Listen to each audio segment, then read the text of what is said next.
Bonjour, c'est Ludovic, votre analyste, et voici ma mise à jour hebdomadaire concernant mon avis sur le pétrole Brent. Alors je vais ajuster un peu la fenêtre, voilà, un graphique sur une périodicité de 3 mois, un graphique journalier, où je vous ai parlé durant les briefings matinaux de ce triangle ici qui est en train de se former depuis début juillet. En effet, triangle qui a été mis avec ce gros Maru-Bosger qui donnait un bon espoir haussier pour franchir la bande des 118 $. Mais résistance qui a été testée, on voit ici une fois, deux fois, trois fois, quatre fois, cinq fois, et sans vraiment réussite de s'en écarter, et on est revenu à chaque fois sur une petite ligne de support ici, un contact une fois, deux fois, trois fois, quatre fois, cinq fois.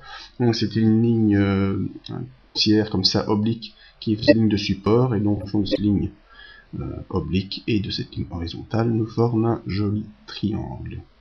Alors, vendredi, séance importante, on franchit à la hausse les 18 $, on clôture à 118,67, c'est pas important, mais on clôture au-dessus du haut du triangle. Donc, l'analyse chartiste nous dit que si le triangle est franchi à la hausse, on peut reporter la hauteur du triangle à l'opposé. C'est-à-dire que si je prends ici la hauteur du triangle et que je la rapporte à l'opposé, eh bien j'arrive grosso modo sur le de la médiane de Andrews, vers les 123 $. Maintenant, gageons que si on arrive vers 123, on aura certainement un contact en séance avec la résistance des 124 $ ou 123,81, ce qui nous donne un potentiel de hausse de 4,33%. Voyons ce que nous disent les indicateurs. Au niveau des volumes, eh bien, on ne sait pas vraiment tirer de conséquences. Des volumes, il n'y a pas vraiment d'indication. Les volumes, on voit quand même qu'on a une divergence un peu à la baisse. Donc les volumes sont baissiers de manière moyen terme sur le pétrole, mais dans le court terme, eh bien, il n'y a pas vraiment de tendance sur les volumes. C'est plutôt neutre.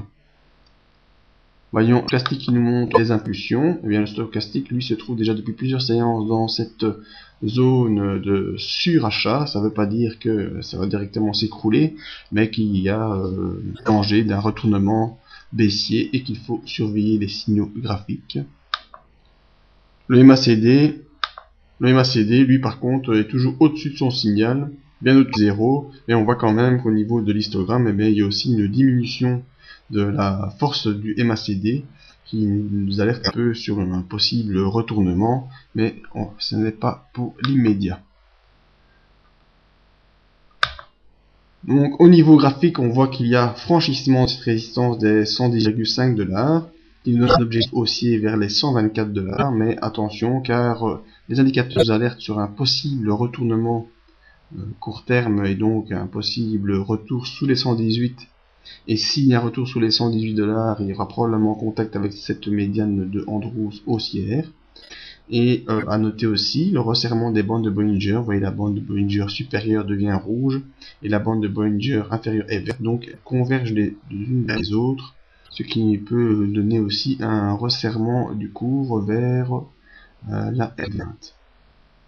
C'était mon avis sur le pétrole. Vous pouvez me rejoindre sur le site afin d'avoir le briefing tous les matins et les points techniques à suivre concernant cet actif et les autres, ou mon adresse mail personnelle pour me contacter pour d'autres questions. Merci et à bientôt.